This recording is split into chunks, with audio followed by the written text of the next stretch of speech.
रख हौसला वो मंजर भी आएगा, प्यासे के पास चलकर समंदर भी आएगा, थक कर ना बैठे मंजिल के मुसाफिर, मंजिल भी मिलेगी और मिलने का मजा भी आएगा। चलिए दोस्तों, आज हम लोग स्टार्ट करते हैं ट्रांसफार्मर के टॉपिक को, जो कि हम लोग अभी तक 136 क्वेश्चन को सॉल्व कर चुके हैं। 135 इस वाले वीडियो में 136 से लेकर 150 क्वेश्चन को सॉल्व करने वाले हैं।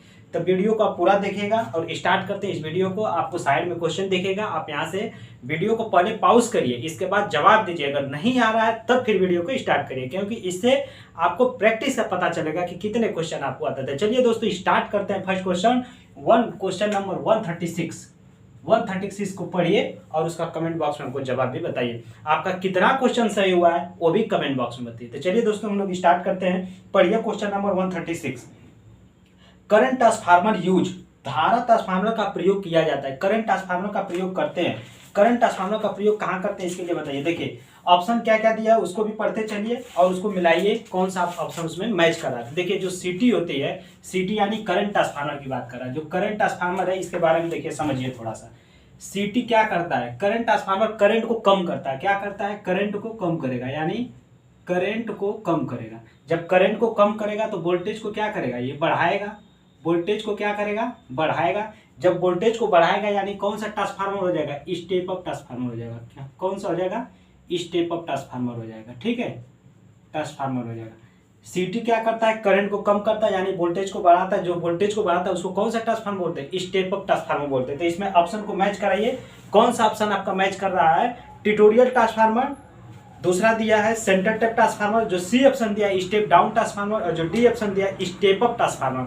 तो यहाँ से कौन सा सही हो जाएगा? Step up transformer. जो 136 का क्वेश्चन नंबर डी होगा वह बिल्कुल राइट हो जाए। जो सीटी होता है वह क्या होता है? स्टेप अप ट्रांसफार्मर होता है। अगर पीटी पूछता है तो स्टेप डाउन हो जाता है। ठीक है, तो यहाँ से सीटी की बात करेंगे तो स्टेप अप ट्रांसफार्मर होगा। जो राइट ऑप्शन क्या हो जाएगा? डी सही हो जाएगा। क्वेश्चन नंबर आते हैं 137 पे। 137 नंबर को पढ़िए, आपको वहां से साइड में क्वेश्चन दिख रहा है, पढ़िए। Which of the following transformer will be output low voltage compared to the input, यानी जो आउटपुट वोल्टेज है V2 की वैल्यू क्या है? कम है किससे? V1 से।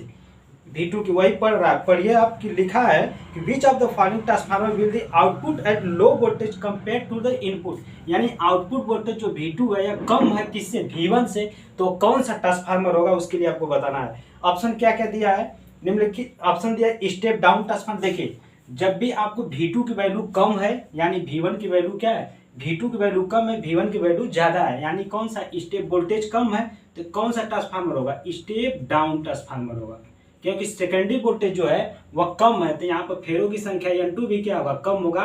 किससे? N1 से। तो स्टेप डाउन ट्रांसफार्मर का ये कंडीशन है कि V2 less than V1, N2 less than N1। तो यहाँ से कौन सा ट्रांसफार्मर सही हो जाएगा? इसका राइट ऑप्शन हो जाएगा, क्वेश्चन नंबर ऑप्शन को मिला लीजिए। ए ऑप्शन दिया है स्टेप डाउन ट्रांसफार्मर, बी दिया है पोटेंशियल, सी दिया है करंट ट्रांसफार्मर, और जो डी दिया है स्टेप अप ट्रांसफार्मर। तो कौन सा राइट होगा? ए हो जाएगा। 137 का ए, 137 का क्वेश्चन नंबर ए राइट होगा। चलिए क्वेश्चन नंबर पढ़िए 138, 138 नंबर। क्वेश्चन नंबर 138 को पढ़िए, क्वेश्चन नंबर 138 को पढ़िए और उसका जवाब बताइए कौन सा राइट हो रहा है। क्वेश्चन नंबर 138, 138 पढ़िए। Galvanized isolation is the provided by which type of the transformer? Galvanise isolation किस प्रकार के ट्रांसफार्मर में प्रदान किया जाता है? ये आपसे पूछा है कि गैल्वेनाइज आइसोलेशन जो होता है, देखिए इसको ऑटो ट्रांसफार्मर में प्रयोग किया जाता है। जो गैल्वेनाइज आइसोलेशन हम लोग प्रयोग करते हैं वो ऑटो ट्रांसफार्मर होता है। ऑटो ट्रांसफार्मर सिंगल वायर नहीं का होता। आपको पता है कि जब उसमें ऑटो ट्रांसफार्मर अगर वोल्टेज बढ़ाना है, वोल्टेज घटाना है, तो हम लोग सेकेंडरी वोल्टेज को क्या करते हैं? टाइपिंग कर लेते हैं और वहां से उसका प्रयोग कर लेते हैं। तो यहाँ पर जो ऑप्शन में मैच कर रहा है ऑटो ट्रांसफार्मर, जो डी ऑप्शन दिया है वह बिल्कुल मैच कर रहा है कि आइसोलेशन यानी जो गैल्वेनाइज आइसोलेशन का प्रयोग किया जाता है, गैल्वेनाइज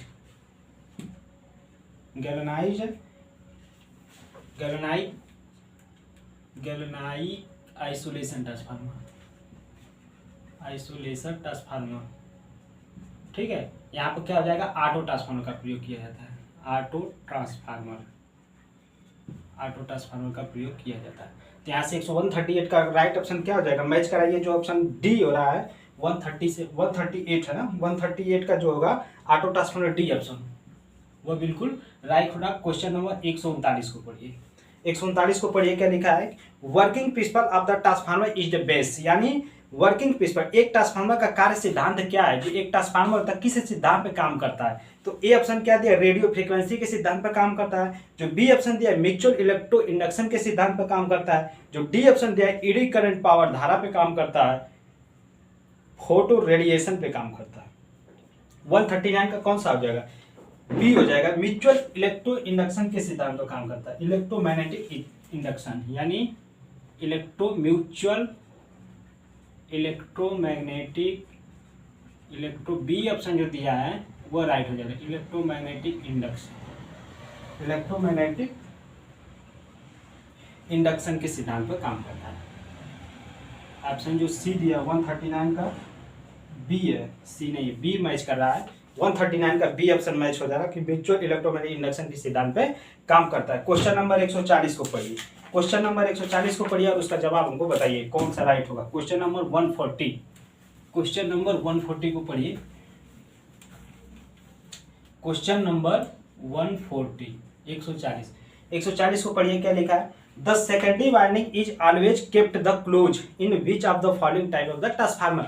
सेकेंडरी वाइंडिंग हमेशा किसको क्लोज कर दिया जाती है, यानी देखिए जो सीटी होती है, करंट ट्रांसफार्मर सीटी की बात करते हैं। सीटी अभी हम लोग पढ़े थे कि करंट को क्या कर देता है, करंट को कम कर देता है, यानी वोल्टेज को क्या कर देता है, वोल्टेज को बढ़ा देता है। तो कौन सा ट्रांसफार्मर हो गया, स्टेप अप ट्रांसफार्मर हो गया, स्टेप अप ट्रांसफार्मर, ठीक। सीटी की इतने बारे में पता चला। अब सीटी का जो सेकेंडरी वाइंडिंग और प्राइमरी वाइंडिंग होता है, तो सेकेंडरी वाइंडिंग को हमेशा शार्ट कर देते हैं, सेकेंडरी वाइंडिंग को क्या कर देते हैं, सेकेंडरी वाइंडिंग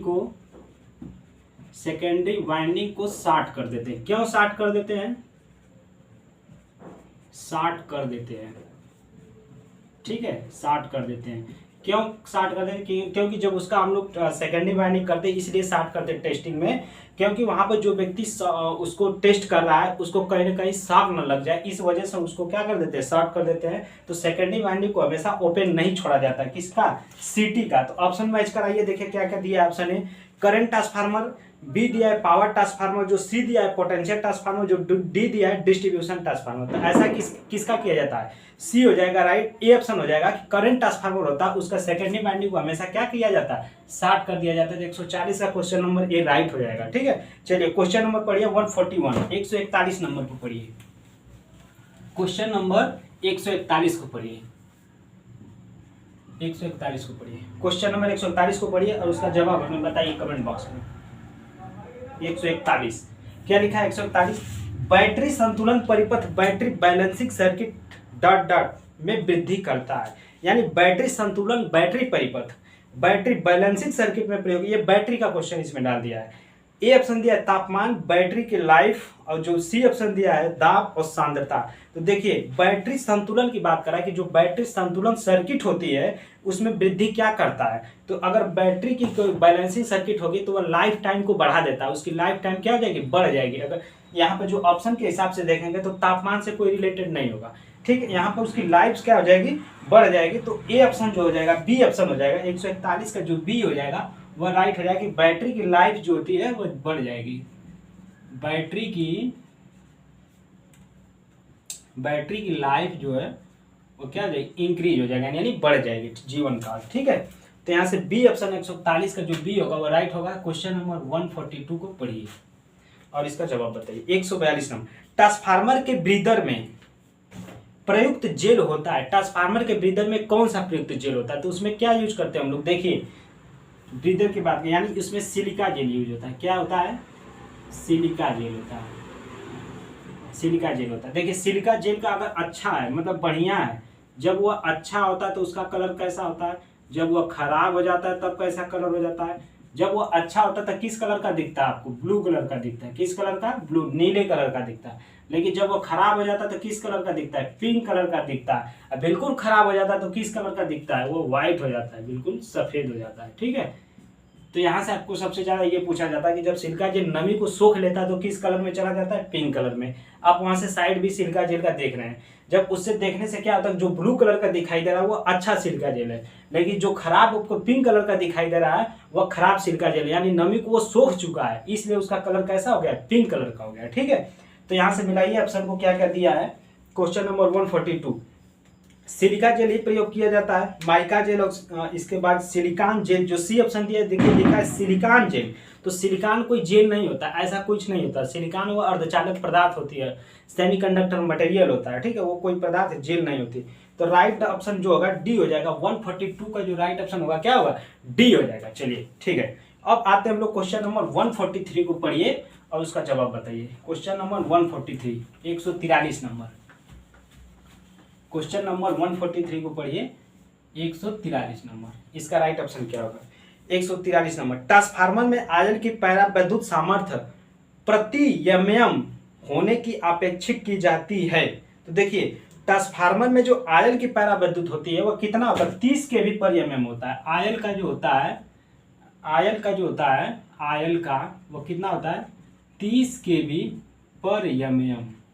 यानी कि उसके बीच में 30 केवी की अगर 20 की दूरी 1 एमएम होगी, अगर 30 केवी का वोल्टेज सप्लाई होगा तो उसमें करंट क्या हो जाएगी, फ्लो कर जाएगी। इसके बीच में अगर आयन रखा है, इसके बीच में 1 एमएम है, तो 30 केवी से अगर वोल्टेज को प्रोवाइड करेंगे तो इसमें करंट फ्लो हो जाएगी। इसलिए इसका क्या है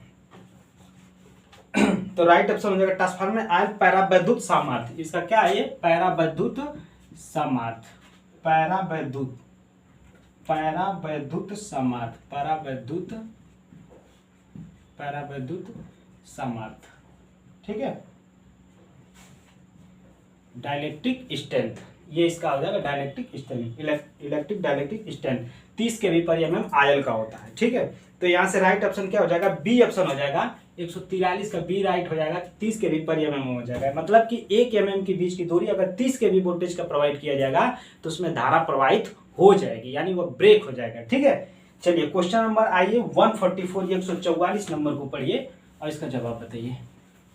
क्वेश्चन नंबर 144 पढ़िए, 144 को लिखा है कि एक स्व परिणामित्र ऑटो ट्रांसफार्मर में होता है। एक ऑटो ट्रांसफार्मर में क्या होता है, तो एक ही वाइंडिंग होती है। अब देखे होंगे इसमें क्या दिया है, परिवर्तित input voltage transformer, variable input voltage transformer जो बी दिया है, ऑटोमोबाइल ट्रांसफार्मर जो सी दिया है, ऑटोमेटिक ट्रांसफार्मर जो डी ऑप्शन दिया है, परिवर्तित आउटपुट वोल्टेज ट्रांसफार्मर। तो ऑटो ट्रांसफार्मर में क्या होता है कि परिवर्तित यानी वेरिएबल आउटपुट वोल्टेज होता है। हम लोग आउटपुट वोल्टेज को कम कर लेते हैं, ज़्यादा कर लेते हैं। यानी एक बार हम जैसे हम लोग ये बाइंडिंग कर लिए हैं, यहाँ से हम लोग क्या कर लेते हैं, ये ट्रांसफार्मर के इस साइड से हम लोग आउटपुट ले लेते हैं, ठीक है, यहाँ से आउटपुट ले लेते हैं। तो जब आउटपुट लेते हैं तो हम लोग टाइपिंग किस पे कर लेते हैं, सेकेंडरी वाइंडिंग यानी इस वाले पे। ये जो V2 हो जाएगा, इधर का V1 हो जाएगा, ठीक है। अगर इसको करेंगे तो V3 हो जाएगा, एक वोल्टेज V1, V2, V3। तो यहाँ से सेकेंडरी वोल्टेज में हम लोग टाइपिंग कर लेते हैं। यहाँ से हो जाएगा क्या, आउटपुट वोल्टेज यानी परिवर्तित आउटपुट वोल्टेज ट्रांसफार्मर। जो राइट ऑप्शन क्या हो जाएगा, डी हो जाएगा। 144 को जो राइट ऑप्शन होगा क्या होगा, डी हो जाएगा। कि ऑटो ट्रांसफार्मर में जो हम लोग परिवर्तित आउटपुट वोल्टेज करते हैं यानी सेकेंडरी साइड को परिवर्तित करते हैं। अगर हमको कम चाहिए तो इतना इसको कम कर लेते हैं, फेरों की संख्या को, ज़्यादा चाहिए तो बढ़ा लेते हैं। लेकिन अगर याद रखिएगा कि इसको बहुत ज़्यादा बढ़ा लेंगे, बहुत ज़्यादा बढ़ा के बहुत ज़्यादा कम नहीं कर सकते। अगर इतना इसका मैक्सिमम वोल्टेज V1 है यहाँ तक, इससे ज़्यादा तो आप बढ़ा नहीं पाएंगे, लेकिन इससे कम कर सकते हैं। ऑटो ट्रांसफार्मर की ये कंडीशन है, ठीक है। चलिए अब आते हैं हम लोग क्वेश्चन नंबर 145 पे, 145 नंबर को क्वेश्चन को पढ़िए और इसका जवाब बताइए। क्वेश्चन नंबर 145 पढ़िए 145 नंबर को। Which of the following the cooling system is the not preferred in the transformer, यानी कि किसी ट्रांसफार्मर में निम्नलिखित में से शीतलन की प्रणाली की प्राथमिकता नहीं दी जाती है। कौन से ट्रांसफार्मर में कूलिंग की प्राथमिकता नहीं दी जाती उसको आप बताइए। ए ऑप्शन दिया आयल फील्ड सेल्फ कूल। तो आयल फील्ड आप देखते हैं कि जो हम लोग ट्रांसफार्मर का प्रयोग करते हैं उसमें आयल का प्रयोग करते हैं। आयल का मेन काम क्या होता है, उसमें उसका दो काम होता है। आयल का मेन काम क्या होता है, आयल का काम क्या होता है, कूलिंग करना प्लस क्या करना, इंसुलेटिंग प्रोवाइड करना, इंसुलेटिंग प्रोवाइड करना, ठीक है। ये होता है उसका काम आयल का। ट्रांसफार्मर के आयल का काम होता है कूलिंग करना प्लस इंसुलेटिंग प्रोवाइड करना। कूलिंग प्लस इंसुलेटिंग प्रोवाइड करना, ठीक है। ये होता है ट्रांसफार्मर के आयल का काम होता है। लेकिन ऑप्शन क्या क्या दिया आपको, बी ऑप्शन दिया आयल फील्ड वाटर कूल्ड, यानी पानी वाला सी ऑप्शन दिया है एयर ब्लास्ट कूलिंग, जो डी ऑप्शन दिया है water field air blast cooling. तो देखिए यहाँ पे हम लोग कौन सा नहीं दी जाती इसकी बात करना, तो water field air blast cooling नहीं करते हैं, यानी वाटर फील्ड पानी की सहायता से और एयर ब्लास्ट हवा की सहायता से इसका प्रयोग नहीं करते हैं। बकिया हम लोग ऑयल फील्ड से कूलिंग करते हैं, ऑयल फील्ड वाटर कूलिंग करते हैं और एयर ब्लास्ट भी कूलिंग करते हैं। यहाँ पर जिसमें आप देखेंगे कि ट्रांसफार्मर में आप साइड में आप देख भी रहेंगे कि वहाँ से फैन की कूलिंग कर देते हैं, ऑयल की कूलिंग करते हैं, उसके अंदर हमेशा तो ऑयल रहता ही है, ऑयल कूलिंग करते हैं। लेकिन एयर ब्लास्ट वाला जो दिया है कि वाटर फील्ड एयर ब्लास्ट यानी पानी के धब्बा से ऐसे नहीं करते हैं, तो ये जो अगला जनरली प्रयोग नहीं करते। 145 का जो डी ऑप्शन होगा वो बिल्कुल राइट होता है। क्वेश्चन नंबर चलिए 146 पे, 146 नंबर पे, the RMS of EMF induced per turn in a transformer winding is, यानी ट्रांसफार्मर वाइंडिंग में प्रति मोड़ प्रेरित आरएमएस विद्युत वाहक बल क्या होता है। तो ई बराबर फार्मूला क्या होता है, अभी आप पढ़ेंगे। ई आरएमएस जो होता है वो होता है 4.44 Fn, N1 कर लेंगे तो E1 होगा, अगर E2 कर लेंगे तो क्या हो जाएगा N2 हो जाएगा। ठीक है, तो अभी हम हटा लेते हैं। ये क्या होता है आरएमएस वैल्यू होता है, लेकिन अगर आपसे एवरेज वैल्यू पूछ देगा तो क्या हो जाएगा 4.44 की जगह क्या हो जाएगा 44 हो जाएगा, केवल 4 होगा, 4 F इंटू एन। ठीक है, ये एवरेज वैल्यू है, ये आरएमएस वैल्यू, दोनों का ध्यान रखिएगा। क्वेश्चन में क्या आपसे पूछा है आरएमएस वैल्यू पूछा है, एमएफ आरएमएस कितना होता है, तो 4.445 Fn n इंटू बी। ई वाला जो ऑप्शन हो जाएगा सी ऑप्शन हो जाएगा, वो बिल्कुल मैच कर रहा है कि 146 का जो सी ऑप्शन है वो राइट है। ठीक है, क्या दिया है 4.445 Fn n इंटू भी है। ठीक है, एफ इंटू एन, V1 करेंगे तो V1 होगा प्राइमरी साइड का, V2 करेंगे सेकेंडरी साइड का, तो 4.44 वाला जो ऑप्शन है वो बिल्कुल सही होगा क्वेश्चन नंबर सी में। अगर 4 कर देंगे, केवल 4 कर देंगे या 5m Fn कर लेंगे तो किसका हो जाएगा, वह एवरेज वैल्यू का निकल के आ जाएगा। आरएमएस में 4.44 होता है, याद रखिएगा इसको। ठीक है, चलिए क्वेश्चन नंबर आइए 147, 147 नंबर क्वेश्चन को पढ़िए। क्वेश्चन नंबर 147, 147 को पढ़िए। 147 क्या लिखा है, करा है the maximum flux density in the core of 250/3000 volt 50 hertz single phase transformer is the 1.2 weber प्रति metre square if the EMF per turn is the 8 volt determine the secondary turn, यानी secondary टर्नों की संख्या आपको बताना है। तो यहाँ से लिखा है, जो लिखा है क्या लिखा है 250/3000, यानी ये क्या लिखा है V1, ये क्या लिखा है V2, वोल्ट में लिखा है। ठीक है, 50 हर्ट्ज आपको फ्रीक्वेंसी भी दे रखा है, क्या दिखा है 50 हर्ट्ज। ठीक है, इसके बाद आपको प्रेरक घनत्व तो दिया है, यानी वेबर दिया है, फाइम की वैल्यू दिया है, कितना दिया है 1.2 वेबर प्रति मीटर स्क्वायर। ठीक है, फाइम दिया है। यदि विद्युत वाहक बल में इन्हें प्रेरित यानी प्रति टर्न वोल्टेज दिया है, क्या दिया है प्रति टर्न वोल्टेज, प्रति टर्न वोल्टेज दिया है कितना 8 वोल्ट दिया है, 8 वोल्ट दिया है। ठीक है, 8 वोल्ट दिया है। तो क्या पूछ रहा है कि द्वितीयक मोड़ का गणना करना, यानी सेकेंडरी टर्न की संख्या ज्ञात करना है। तो देखिए primary voltage 250, secondary voltage 3000 voltage और प्रति टर्न वोल्टेज 8 दिया है। ठीक है, प्रति टर्न वोल्टेज क्या दिया है 8 दिया है। तो अगर आपको निकालना है तो फार्मूला आपको पता है, क्या पता है कि V2/V1 बराबर N2/N1। ठीक है, V2 बराबर V1, E2 बराबर N1। तो यहाँ से हो जाएगा, अगर हम निकालेंगे तो यहाँ से कर लेंगे V2, देखिए यहाँ से V2/V1 N2/N1, प्रति टर्न वोल्टेज आपको निकालना है। तो सेकेंडरी साइड का निकालना है आपसे, किसका निकालना है सेकेंडरी साइड का निकालना है। तो सेकेंडरी साइड का वोल्टेज कितना दिया है 3000 दिया है, प्रति टर्न वोल्टेज यानी एक टर्न में वोल्टेज 8 वोल्ट है, तो 3000 में कितना वोल्ट है, तो 8 का डिवाइड कर लीजिए, पता चल जाएगा। करिए डिवाइड, 8 3 24, यानी 8 4 जा 24, 6 बचा 16। ठीक है, तो हो गया 8 5 40, 8 7 56, 4 बचा 40, 8 5 40, यानी 375 टर्न क्या हो जाएगा, इसका राइट ऑप्शन हो जाएगा 375 टर्न। मिलाइए ऑप्शन क्या मैच कर रहा है, सी ऑप्शन मैच कर रहा है। 147 का जो सी ऑप्शन है वो बिल्कुल मैच कर रहा है कि 175 टर्न होगा। ठीक है, आपसे सेकेंडरी पूछा था इसलिए 8 का भाग दे दिए है। आपको पहले आपको समझना क्या था कि ये प्राइमरी है सेकेंडरी है। सेकेंडरी पूछा था 308 में 8 का 3000 में 8 का भाग दे दिए, आपको यहाँ से निकल गया। चलिए अब क्वेश्चन नंबर पढ़िए 148, 148 नंबर क्वेश्चन को पढ़िए और इसका सलूशन करिए। क्वेश्चन नंबर 148, 148 नंबर पढ़िए। 148 नंबर क्या लिखा है, silica gel breather are the field, यानी ग्लास के साथ सिलिका जेल ब्रीदर फिट किया जाता है ताकि क्रिस्टल का रंग दिखाई देता रहे। क्रिस्टल जब नमी अवशोषित कर लेता है तो उसका रंग नीले में बदलकर हो जाता है। देखिए जो सिलिका जेल की बात कर रहा है कि जो सिलिका जेल ट्रांसफार्मर में देखते हैं तो ग्लास में लगाया जाता है। ग्लास में किस लिए लगाया जाता है, क्योंकि यहाँ से हम लोग को देखने पर पता चल पाए कि ट्रांसफार्मर में जो सिलिका जेल लगा है वह सही है या गलत है, यानी नमी को सोख लिया है कि अभी नहीं सोखा है।